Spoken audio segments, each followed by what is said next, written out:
Bienvenue à tous dans votre session informative 100% sport international. Débutons en football où Cristiano Ronaldo a annoncé jeudi l'acquisition de 25% du club espagnol d'Almeria, actuellement en deuxième division, poursuivant ainsi la diversification de ses investissements. Le président saoudien du club, Mohamed Al-Khéreji, s'est félicité de cette venue. Actuellement en deuxième division, le club espagnol d'Almeria a été racheté par Cristiano Ronaldo à hauteur de 25%. Cette opération traduit l'ambition du joueur de s'engager dans l'actionnariat des clubs de football professionnels, indique un communiqué qui ne précise pas les modalités financières de cette opération.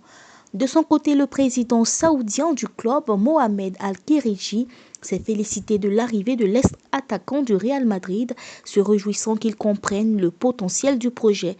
Cristiano Ronaldo, qui évolue actuellement à Al-Nasr en Arabie Saoudite, prépare activement son avenir en élargissant son portefeuille d'investissement dans des secteurs où il est déjà présent comme l'hôtellerie, la santé, le bien-être et les médias.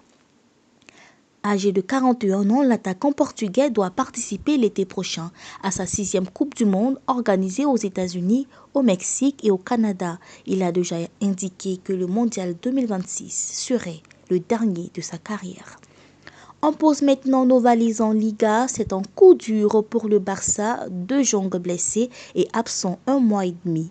Possible adversaire du PSG en 8e de finale de la Ligue des Champions à la lutte pour le titre en Liga avec le Real Madrid et lancé dans un rêve de remontada face à l'Atlético en Coupe du Roi, le Barça va devoir se passer de Frenkie de Jong pendant 6 semaines.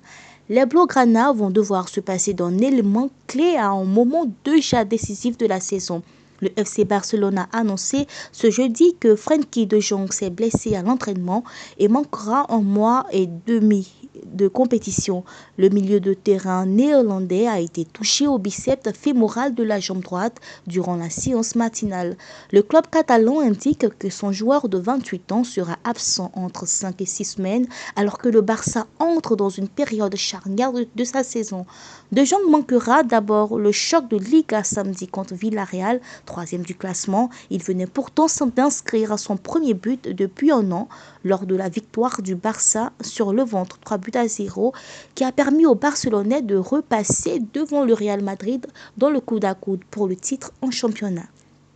De Jong loupera également la demi-finale retour de Coupe du Roi face à l'Atlético Madrid le 3 mars, la seconde manche d'une double confrontation que le Barça espère encore renverser malgré sa déroute à l'aller 4-0. C'est aussi sans le Néerlandais que les hommes en danse flic disputeront leur 8e de finale de Ligue des Champions face au PSG ou à Newcastle à la mi-mars. De Jong devrait regarder le tirage au sort du prochain tour de la C1 vendredi à midi avec une réelle amertume. Terminons avec le Real de Madrid. Faut-il s'inquiéter pour Kylian Mbappé, mis au repos forcé? Kylian Mbappé, qui a déjà joué 37 matchs avec le Real Madrid et les Bleus cette saison, va devoir observer une période de repos d'une durée indéterminée à cause de son genou. Il aurait déclaré forfait mercredi pour le barrage retour de Ligue des Champions contre Benfica en match crucial pour son équipe. L'attaquant français, meilleur buteur de son équipe, sera absent pour une durée indéterminée à cause d'une blessure au genou qu'il traîne depuis le mois de décembre à 3 mois et demi de la Coupe du Monde. Mbappé va devoir se ménager pour aider le Real Madrid à réussir sa fin de saison sans prendre le risque de manquer le grand tournoi estival. C'est le genou dont tout le monde parle à Madrid. Les supporters du Real passeront les prochains jours à attendre nerveusement les bulletins médicaux sur la rodilla de Kylian Mbappé et à guetter les informations qu'Alvaro Arbeloa voudrait bien distiller aux journalistes. Une certitude pour le moment, le ligament de l'attaquant français Quinn. Pour rappel, le capitaine des Bleus a été touché au genou le 7 décembre contre le Celta. Il était resté sur le banc des remplaçants 3 jours plus tard pour le choc face à Manchester City, mais avait repris sa place de titulaire dans la foulée en championnat. Il a tout de même passé une IRM le 31 décembre et a raison, celle-ci révélant une lésion du ligament latéral externe du genou gauche. Pas vraiment anodin. Fin de ce tour de l'actualité sportive internationale. Merci de l'avoir suivi.